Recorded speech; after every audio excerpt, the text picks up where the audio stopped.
Hi everybody, happy Wednesday. How are you doing? Just getting my camera set up.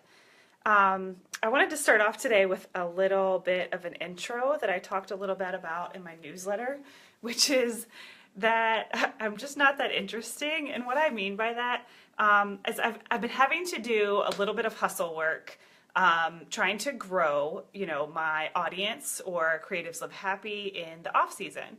And I've been, writing some scary emails to people, trying to network, trying to guest podcast, trying to set up Skype dates. And a lot of times when you visit somebody's website, they want you to either fill out an interest form, especially for podcasting and things like that. Fill out the interest form and tell us your story. And we're looking for really, really meaningful, impressive stories. So of course, this caused me to dig kind of deep and think about my story. And I have not swam around the world. I have not discovered a new species of plant. I have not overcome a crazy amount of adversity. Of course, we've all had adversity. But my story's not that interesting. And I was like, you know what? I would like to think that the fact that I am not that interesting, that I'm just a normal, everyday working mom, that makes me more relatable to people, because I know for me, I am not necessarily, and I mean, of course, we're all inspired by athletes. We're all inspired by people that overcome amazing things, but sometimes that just seems so unattainable. So I guess my mission is to inspire you guys with my normalcy. I know, I'm like, if only I discovered a plant, they would find me interesting, or an insect or something. Hi, Angie. Hi, Erin. I think I saw Diana in here too. So, I mean, of course, I've had my adversity. I've had my haters. I've had people my whole life telling me I couldn't do things. I mean, people telling me I wasn't good enough to play field hockey in college, and I did. We all have those stories, but at the end of the day, I think there's something to be said for just being somebody that wants to run a business and work from home and accomplish this thing while we're all here. So part of that is building confidence, and part of having to write these scary emails and apply to be on, guests on podcasts and network with scary, well-known people, is that I have to be confident, and have to be confident in my story, whether it's interesting or not interesting or whatever we think. So that got me thinking about building confidence, which actually relates to the blog post I did today about mentoring with Emily. Because when she first approached me, and I think it was 2015, she specifically said that she was struggling with confidence and she was really looking for support. I was like, yes, this is my jam. I love giving people support, and I love helping people build confidence. So you can check that out on the blog if you have time right after this to learn a little bit about our journey together. So let's talk a little bit about tips for building confidence. I feel like I don't know where to look. Am I being really awkward? Okay, is that the right spot, or I don't know. I'm not usually horizontal, so I feel like my eyes are not looking at the right place. So anyways, number one is I want you to hang out with people who make you feel confident and successful, okay? Now, I know I've talked about this before as far as finding people in your industry and networking with business people, but today I'm actually talking about people in your life, your family, your loved ones, your friends, that you feel successful when you are around them. Not you act successful, not they make you feel successful, but just being in their presence makes you feel successful. They don't have to be business owners. They can be normal people. And I know that's hard to come by. I'm going to tell you guys a little bit about my person. When I was first starting my business and I was still teaching, one of my best friends, oh, thank you, Courtney, Jenna, she's a teacher. She's a great teacher. And she was just really involved in my business, and she would really listen to me, and she genuinely cared. It wasn't just like, hey, Liz, how are your weddings? And then you move on to the next subject. She would say, Liz, I checked out your page. How many followers do we have today? I mean, she was really, really invested in the growth of my business. And just having that cheerleader and that friend that really, really cared, that gave me so much confidence. And she does not know about photography or care about photography or being an entrepreneur. She has zero desire to be an entrepreneur. But because she was literally on the journey with me, it built my confidence. And it didn't have to be a business person this time. Of course, that's great. My accountability partners give me confidence. My masterminds give me confidence. But when you're just starting out, the biggest thing is to cling on to those friends that build your confidence. And it's okay. It's okay to pull away from the friends that don't, and the friends that just say, hey, how's business? Oh, I got a new cat. Like, you really need those people that believe in you wholeheartedly, and you know the difference. You know the difference in your friends that are really invested in your business and the ones that aren't. And I know that sometimes it's slim pickings, but if you need confidence, you need to surround your life with those people. Oh, Erin's shouting out her personal cheerleader, Jen. I'm not going to try to pronounce that last name. But yeah, so we all had those people in the very beginning. And of course, Jenna is still in my life, and she's still one of my biggest supporters. But that pivotal point in my business where I was trying to go full time, she understood the ins and outs of my business like nobody else. She knew how many followers I had. She read every single blog post. I mean, you all have at least one of those people. So just make sure that you're still welcoming them into your daily life. So that's number one, hanging out with people who make you feel successful. And number two is going to seem obvious, but that is to practice, okay? But what I want to tell you is that you physically are what you do, okay? So I had someone come up to me, true story, and she said, I really want to be as good as a photographer as you are. Can you tell me how you did it? So I looked at her and I said, do you live and breathe photography? Do you spend every single spare minute that you have practicing?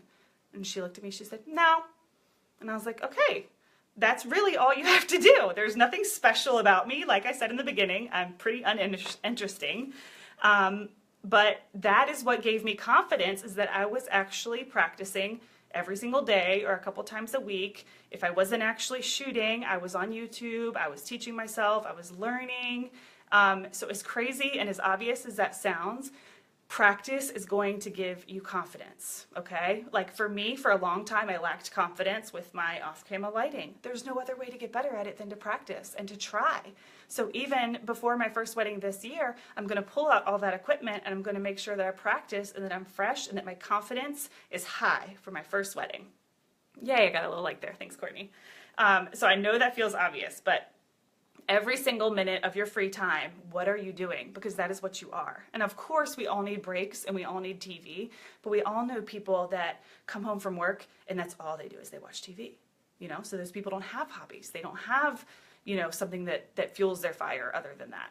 So you are what you do. So think about what you're spending your time doing, and that is going to be what you are. So if you want to be a successful blah, blah, blah, then you've got to be spending your time doing that, whether it's photography or Courtney's here, so she's a florist, and I promise you that Courtney is spending every single minute on that because I can tell just by watching. Okay. So tip number 3 is education. This one also seems obvious, but I want to talk to you about investing in real education, because there's really good education out there, like courses and ebooks, and those are great, and there's a time and a place to just get information, and information is going to give you confidence. But I'm talking about an actual human, a human interaction, a human teacher, whether it's a really small workshop or one-on-one mentoring, is going to give you a kind of confidence that you cannot get from an ebook, that you cannot get from a PDF or from an online course, unless the online course has the actual one-on-one interaction. Because I've invested in both. So I invested in a really cool coaching course, you know, that was all modules and PDF, and I started off all gung-ho, and then what happened was I got really burnt out on the busy work, and I didn't have the physical person there walking me through it, holding me accountable, and helping me out with the confusing parts. So just really think about that when you're thinking about education. And if you are struggling with confidence, then you may want to invest in a more one-on-one mentoring or coaching type of situation, because those are the ones that gave me the most confidence, are the smaller group things and the one-on-one things. The information is great. I am not taking away from courses, PDFs.